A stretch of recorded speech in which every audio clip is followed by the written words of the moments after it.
karena bagaimanapun juga keputusan Mahkamah Agung kan tidak akan mungkin berani dilawan oleh hakim di PN kan. Jadi kami sudah duga, tetapi kami melakukan itu pertama karena ketika sidang pertama kami tidak mendapat BAP, karena nggak mendapat BAP sehingga kalau langsung tanpa eksepsi maka langsung pemeriksaan saksi. BAP kami belum baca. Dengan pola eksepsi maka BAP-nya bisa kami baca, kan gitu ya. Itu satu. Yang kedua, kami ada ruang untuk mengajukan sidang sifatnya offline. Saya kira ini menjadi keinginan kita bersama untuk mencari keadilan. Kalau dilihat secara psikologis mungkin dirugikan Mas Riki kalau offline ya, karena daftar disorot TV dan sebagainya. Tapi untuk membuka kebenaran saya kira ini cara yang paling baik. Sehingga terdakwa, saksi, kami, jaksa, dan hakim sama-sama mata ketemu mata untuk melihat gerak-gerik gestur daripada saksi dan sebagainya. Sehingga bisa lebih objektif nanti hasilnya. Karena sama-sama kita mencari keadilan. Jadi apa sih yang sebenarnya terjadi? Dan tadi kami dengan adanya eksepsi, teman-teman media kan akhirnya mengetahui sedikit clue tentang kasusnya kan. Jadi selama ini teman-teman media juga mungkin termasuk yang menulis berita, mungkin beberapa berasumsi bahwa ada belasan santriwati di bawah umur sehingga Mas Beki distatuskan sebagai predator. Itu contoh satu. Kemudian yang kedua, termasuk pernyataan Kapolda Jatim, Pak Niko, ketika kasusnya dilimpahkan. Beliau mengatakan ada 5 korban. Bayangan seorang pejabat resmi menyampaikan hal seperti itu, tentu itu akan dimaknai sebagai sebuah kebenaran oleh publik ketika masuk berita.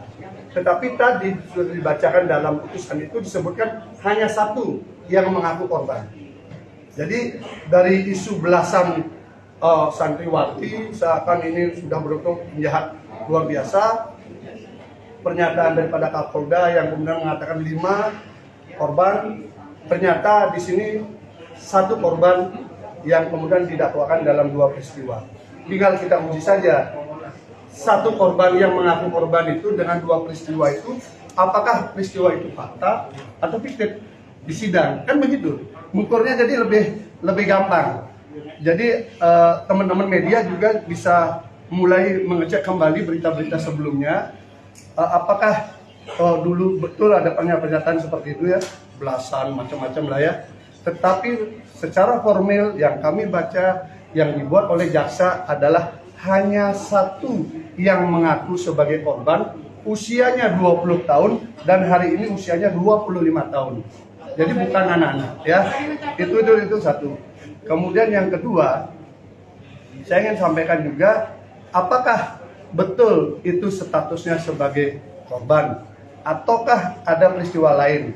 Kami sudah punya alat bukti lain yang mungkin nanti akan kami hadirkan di sidang. Apakah yang bersangkutan betul-betul sebagai korban atau memposisikan sebagai korban ketika proses rayu-merayu itu gagal alias tidak diterima oleh Mas Beki. Nanti buktinya ada. Pak, tapi kan tidak usah dibuka di sini kan itu ya. Pak, untuk korban yang katanya mencabut laporannya Pak. Katanya kan? Ya itu kan katanya kan, makanya ada kasus di SP3. Ya, ada kasus di SP3 kemudian dilanjutkan. Makanya ini yang membuat kita misteri. Yang paling penting adalah buka di sidang semua. Karena kan saya kira waktu Kapolda mengatakan itu kan itu berkas sudah dilimpahkan loh. Tanggal 7 atau tanggal 8 itu pernyataannya itu berkas sudah dilimpahkan. Tapi kami baca di dakwaan jadi 1. Gitu ya. Karena yang peristiwa ini kan muncul semua kan, tidak mungkin dalam waktu sekejap itu selesai kan.